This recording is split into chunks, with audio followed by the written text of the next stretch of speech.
Assalamualaikum warahmatullahi wabarakatuh. Apa kabar sahabat beriman? Selamat datang di Gema Hidayah.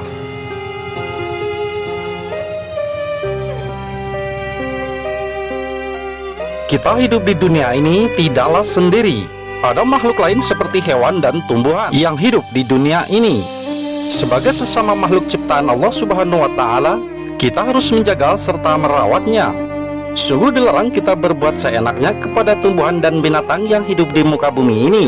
Dalam kehidupan, hewan pun akan bertahan hidup dengan cara mereka sendiri. Hewan yang mempunyai kekuatan yang lebih tinggi akan memangsa hewan yang lebih rendah darinya. Hal tersebut sudah merupakan hukum alam yang sudah terlahir sejak dahulu kala.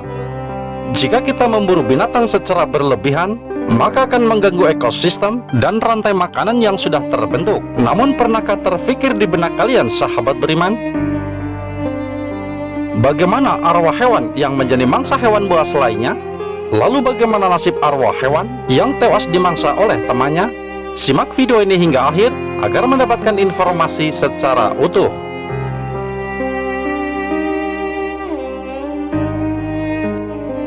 Nasib arwah hewan yang dimangsa hewan buas. Sebagai manusia yang beriman kepada Allah Subhanahu wa Ta'ala, kita diajarkan untuk menjaga dan menghargai semua makhluk Allah Subhanahu wa Ta'ala. Salah satunya adalah hewan yang hidup di muka bumi ini. Kita tidak diperbolehkan untuk menyiksa ataupun melakukan perbuatan yang semena-mena terhadap binatang yang hidup di muka bumi. Zaman sekarang sahabat beriman, banyak sekali manusia berburu hewan secara berlebihan dengan alasan mengambil dari bagian hewan tersebut seperti kulit, taring, ataupun gading untuk dijual dengan harga tinggi di pasaran. Tentunya hal ini bisa membuat kepunahan hewan tersebut dan mengganggu ekosistem serta rantai makanan yang ada di hutan. Sudah menjadi hal yang wajar jika binatang di hutan yang buas memangsa yang lainnya. Hal ini pun dilakukan untuk bertahan hidup. Lalu kemanakah arwah hewan yang dimangsa oleh hewan buas tersebut pergi setelah mati? Sesungguhnya semua binatang dan tumbuhan yang ada di muka bumi ini merupakan alat bantuan duniawi untuk manusia. Setelah mereka tiada, maka selesai tugas mereka selama di bumi ini. Hal ini pun dijelaskan oleh Ustadz Adi Hidayat dalam dakwahnya.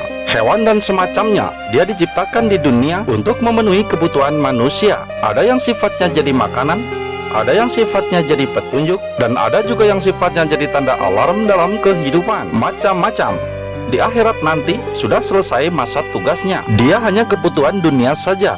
Kecuali nanti hal tertentu yang khusus oleh Allah Subhanahu wa Ta'ala diizinkan untuk terjadi.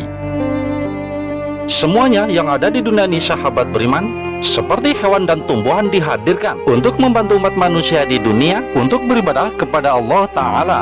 Satupun dari hewan atau tumbuhan itu habis, maka selesailah tugas mereka. Semua nasib hewan yang meninggalkan dunia ini hanya Allah Ta'ala yang mengetahui. Hanya Ia yang bisa memberikan izin dari arwah hewan tersebut bisa masuk ke dalam surga yang telah diciptakannya.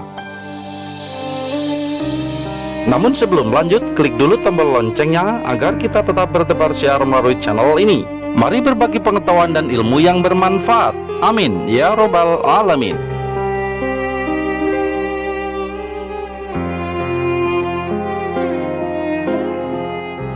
Haram memakan hewan yang mati karena dimangsa oleh hewan buas.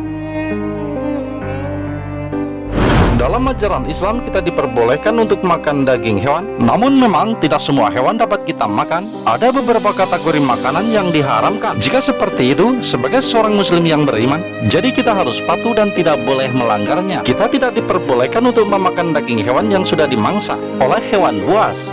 Namun daging tersebut boleh dimakan jika kita bisa menyembelihnya sesaat sebelum hewan tersebut mati. Dalam Islam sendiri mengatur makanan yang halal ataupun yang haram untuk dimakan.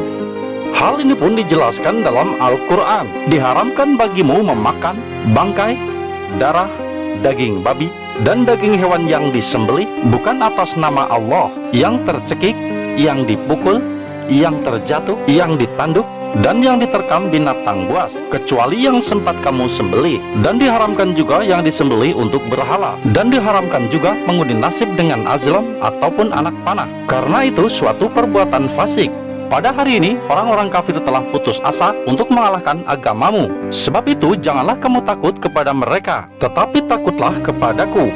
Pada hari ini telah aku sempurnakan agamamu untukmu, dan telah aku cukupkan nikmatku padamu, dan telah aku ridhoi Islam sebagai agamamu. Tetapi barang siapa terpaksa karena lapar, bukan karena ingin berbuat dosa, maka sungguh Allah Maha Pengampun dan Maha Penyayang. Quran Surat Al-Ma'idah ayat 3. Maka dari itu kita harus berhati-hati dalam memilih makanan, terutama untuk daging hewan yang akan kita sembelih.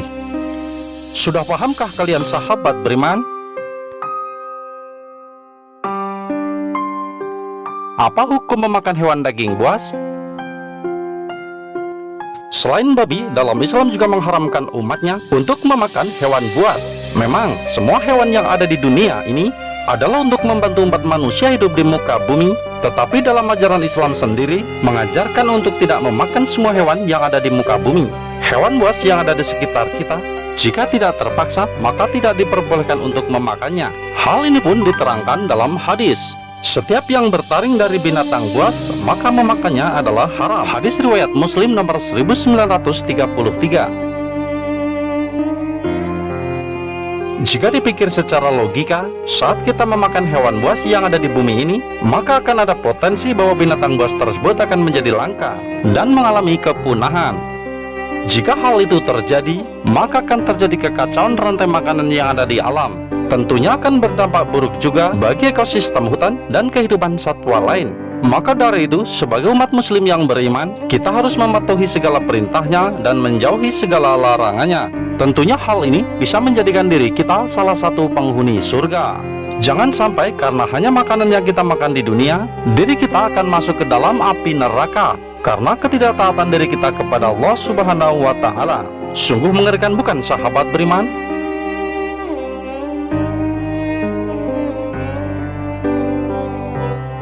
Inilah akibat memakan hewan buas. Beberapa daging hewan diharamkan untuk dimakan dalam ajaran Islam, salah satunya adalah daging hewan buas. Memang, banyak makanan di zaman sekarang yang terbilang cukup ekstrim. Di beberapa negara, memakan daging hewan buas sudah menjadi hal yang wajar. Walau begitu, sebagai umat muslim yang bertakwa kepada Allah Subhanahu wa Ta'ala, kita tidak boleh makan daging tersebut apapun alasannya. Jika diri kita tetap memaksa memakan makanan yang telah diharamkan oleh Allah Subhanahu wa Ta'ala, maka doa yang kita panjatkan sulit dijabah oleh Allah Subhanahu wa Ta'ala. Dalam hadis, Rasulullah SAW menceritakan seorang pengembara yang sedang berdoa, "Wahai Tuhanku," padahal makanannya dari barang yang haram, minumannya dari yang haram, pakaiannya dari yang haram, dan diberi makan dari yang haram. Maka bagaimanakah Allah akan memperkenankan doanya? Hadis riwayat Muslim. Saat doa kita sulit diijabah, maka kita akan selalu hidup dalam kesulitan. Hal itu akan dirasakan selama di dunia maupun di akhirat. Sungguh merugi, karena makanan kita akan merasakan kesulitan yang luar biasa. Selain itu, neraka juga akan menjadi tempat orang yang memakan makanan haram. Hal ini pun dijelaskan dalam hadis, "Wahai Ka'ab bin Ujrah, tidaklah daging manusia tumbuh dari barang yang haram, kecuali neraka lebih utama atasnya." Hadis riwayat At-Tirmizi. Maka dari itu, janganlah sesekali mencoba memakan daging hewan buas yang sudah diharamkan.